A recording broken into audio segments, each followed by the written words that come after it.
హయగ్రీవాయ నమః. ధార్మిక స్నేవర్గానికి నమస్కారాలు చెబుతూ ఆదివారం రోజు మహాశివరాత్రి ఉంటుందండి.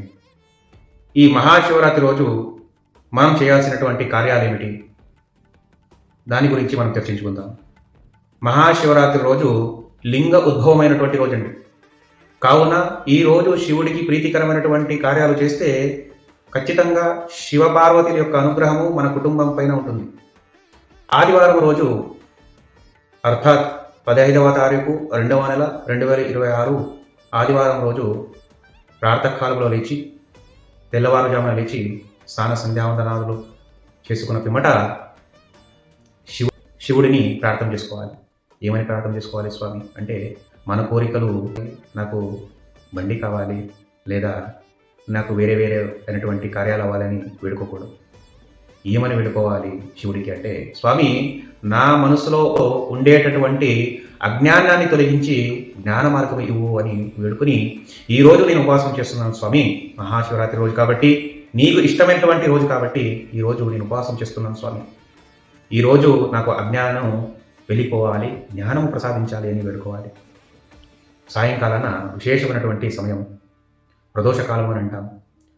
సూర్యాస్తమం నుంచి సూర్యోదయం వరకు కూడా, అంటే సోమవారము సూర్యుడి సుమారుగా 12 గంటల వరకు కూడా, ఈ 12 గంటలు శివ ఆరాధనము చేసేవారు సాక్షాత్తు శివ పార్వతులు పక్క నుండి మన కష్టాలు తొలగిస్తారు శాస్త్రాలు చెబుతున్నాయి, పురాణాలు చెబుతున్నాయి.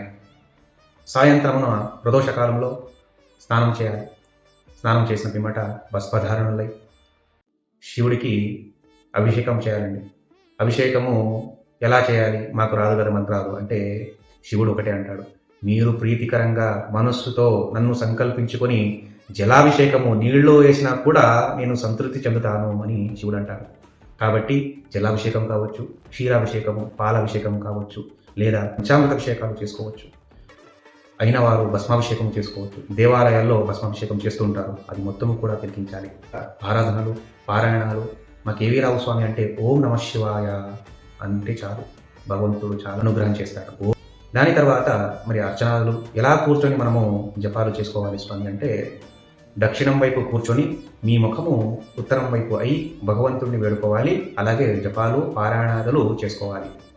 ఈ పూజలైన తర్వాత మరి జాగరణం ఎలా చేసుకోవాలండి?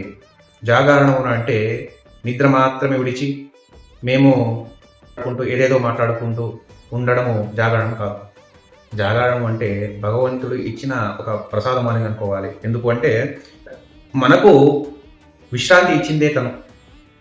పగలు మీరు పని చేయండి, రాత్రి విశ్రాంతి తీసుకోండి అని చెప్పేసి, ఆ విశ్రాంతి ఒకరోజు స్వామి నేను ఈ సేవ కోసము అర్పిస్తాను అని చెప్పేసి మనము అనుకుని ఆ దేవస్థానాల్లో ఉండి అక్కడ అర్చకులు చేసేటువంటి పూజలు అన్నీ కూడా తిలకించాలి. ఆ బిల్పత్రార్చనాలు కూడా చేసుకోవాలి. దాని తర్వాత విశేషంగా పారాయణాదులు అవి కూడా ఏవి రావు స్వామి మాకు అంటే కూడా, ఓం నమః శివాయ నమః, ఓం నమః శివాయ నమః అనుకుంటూ 108 సార్లు జపం చేసుకుంటూ వెళ్ళాలి. సోమవారం రోజు ప్రాతకాలంలోనే స్నానము అన్నీ కూడా చేసుకుని నైవేద్యాన్ని భగవంతుడికి అర్పించాలి. ఈ శివుడికి అర్పించినటువంటి నైవేద్యము గోమాతకు ఇవ్వాలి. ప్రథమంగా గోమాతకు ఇచ్చిన తర్వాతనే మనం స్వీకరించాలి. కాబట్టి గోమాతకు ఇచ్చి నమస్కారము చేసి దాని తర్వాత ఉపవాసం అనేది మనము విడిచిపెట్టాలి.